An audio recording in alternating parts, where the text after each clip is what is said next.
Welcome to the fourth edition of Pool Talk, and you're with Mike Alford here. And today we're going to talk a little bit about um, finding a leak.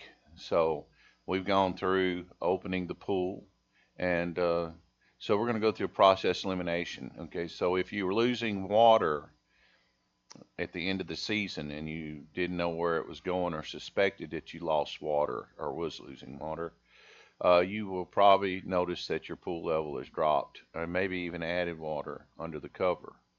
Of course, if you have a solid cover with water bags around it, and you see the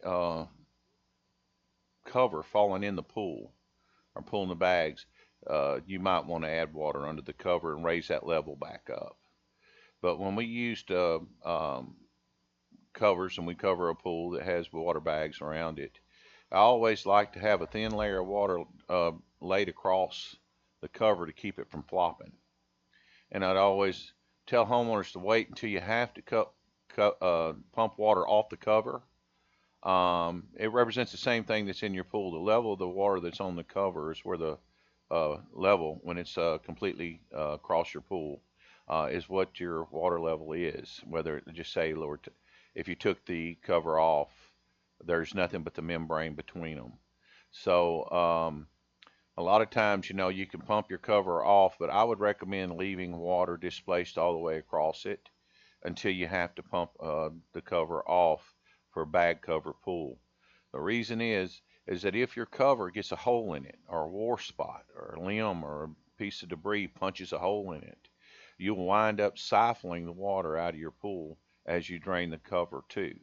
So it's best to wait till spring to fully pump the water off the cover, or have your local pool company that knows what they're doing to come do that. Because you can be pumping for a day or two out there and you're actually siphoning water out from under the cover.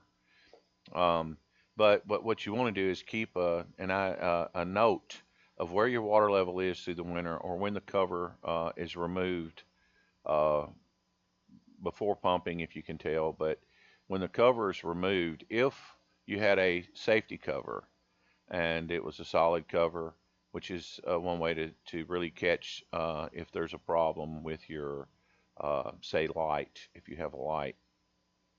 If your pool level is water has dropped down to the light and it's just an inch or two below the ring, more than likely your conduit behind the light, and due to chemicals and erosion, your nipple that is screwed in the back of the light that holds your electrical cord has probably got problems around it there. It could be that the metal has been eaten out around it.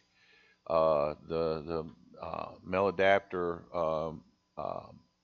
has that is screwed in the back, the conduit has been broken. Sometimes those areas get backfilled and settle, and it does damage to the conduit behind the wall.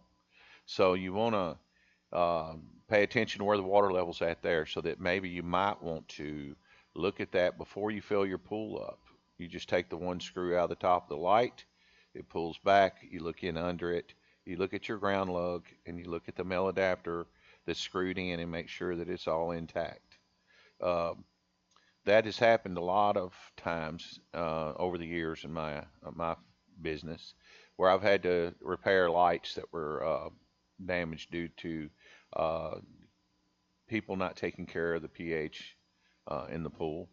Um, the metal gets eat up around it, and it looks like that it's still good, but you see the threads there, but there is no brass or metal around it. So you want to check those really close, or people that work in our field can do that for you. But that's one thing to take a note of, is where that water level's at.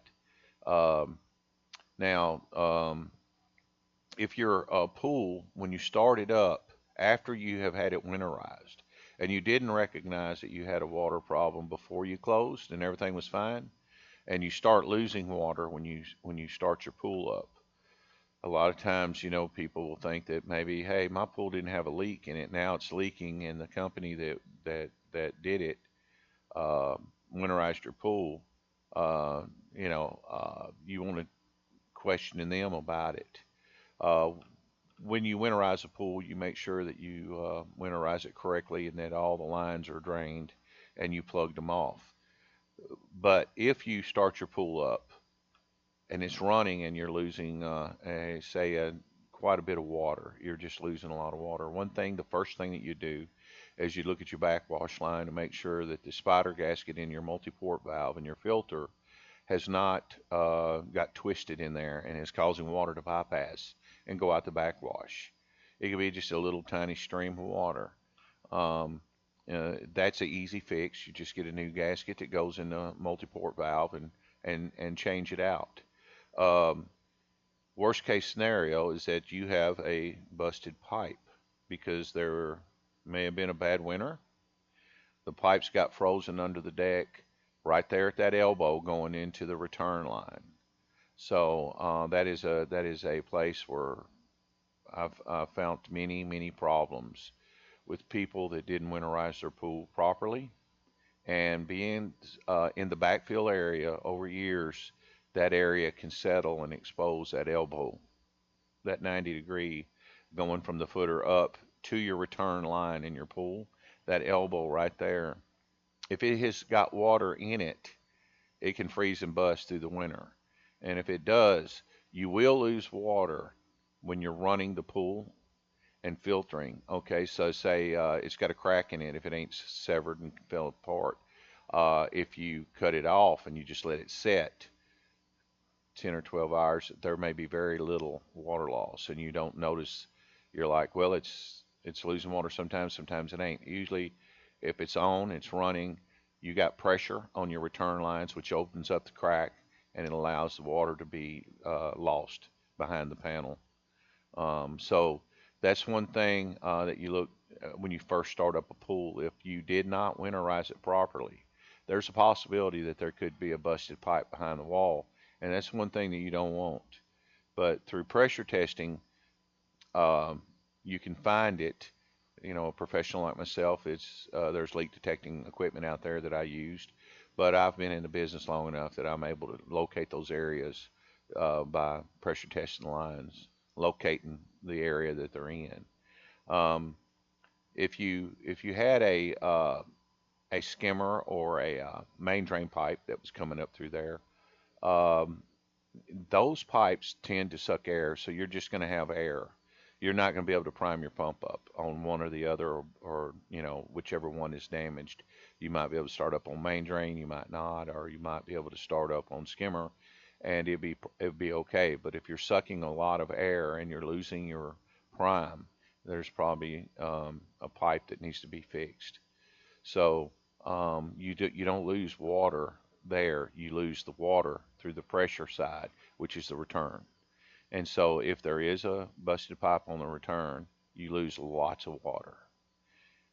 If you're on the suction side, you're not losing really any water. You're just sucking air and you're not able to start your system up because it keeps losing its prime after you prime it. These are just little helpful hints that I'm giving you as we go along, because there's so much I've learned in 47 years in this industry that I got to have someone ask the right question so that I can answer it. You'll find that people have their own opinion of certain things that they've done on their own, and do it the way that with the leak detecting system is fine. They got cameras that run into pipes and they check them too. So, you can use cameras and check it and locate it, or you can pressure test and check it. But this is just so that the homeowners can determine themselves where they have a problem before they call a company, instead of paying the company to do all that work to go through the process elimination at your expense. So always leave comments, ask questions, and that's a short episode here on Pool Talk. We'll see you next time. I'll have more other ideas and things that come to me that we can do a pool talk on, till we get our base built up enough that we get enough questions and comments that I can really answer and get in depth on some of the questions that you, the customers, have. Thank you. I'll see you next time on Pool Talk.